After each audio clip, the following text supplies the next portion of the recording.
Ẹ kú dédé àsìkò yìí, èyí làwọn ìròyìn tó jẹyọ nínú ìwé ìròyìn The Matrix tó jáde lónìí ọjọ́ Ẹtì ọjọ́ 17 oṣù kẹsàn-án ọdún 2024. Ẹniọlá Sálíù lórúkọ mi. Àríyànjiyàn tuntun míì tún bẹ́ sílẹ̀ lágbọn epo rọ̀bì, pàápàá jùlọ lágbọn afẹ́fẹ́ gáàsì. Lábẹ́ rẹ̀, gbèsè bílíọ̀nù $6, gbèsè bílíọ̀nù lọ́nà $16 ìtakọ̀gbọ̀n lágbọn epo rọ̀bì.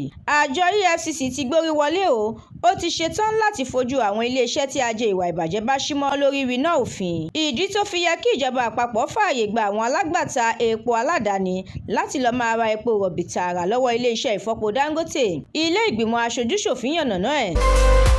Ẹgbẹ́ Pengassan ti sọ̀rọ̀, wọ́n ní pẹ̀lú bí NNPCL ṣe ń gbé epo lọ́dọ̀ Dangote, níṣe ni wọ́n tún yọ owó ìrànwọ́ orí ẹ̀.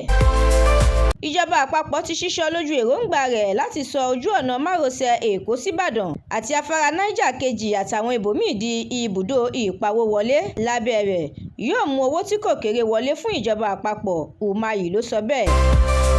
Lórí ọ̀rọ̀ Bobrisky, ìjọba àpapọ̀ ti já ìwé lọ gbélé ẹ̀ fún àwọn òṣìṣẹ́ ọgbà àtúnṣe Kirikiri kan lórí ẹ̀sùn pé wọ́n fi ọwọ́ tó yàtọ̀ sí tàwọn yòókù mú un.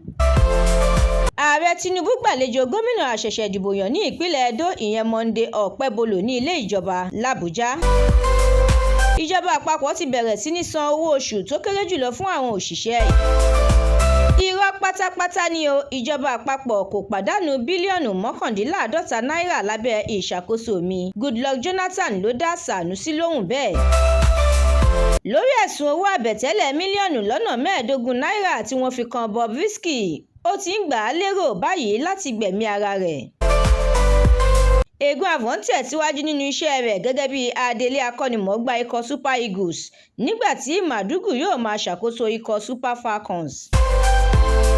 Ẹ darapọ̀ lójú òpó The Matrix lórí Facebook, Instagram, TikTok, YouTube àti X láti jẹ̀gbádùn àwọn ìròyìn lọ́lọ́kan-ò-jọ̀kan síwájú sí i. Àdúrà mọ́mi Balógun ló ṣe òǹgbùfọ̀ ìròyìn yìí. Ẹniọlá Sálíù lórúkọ mi.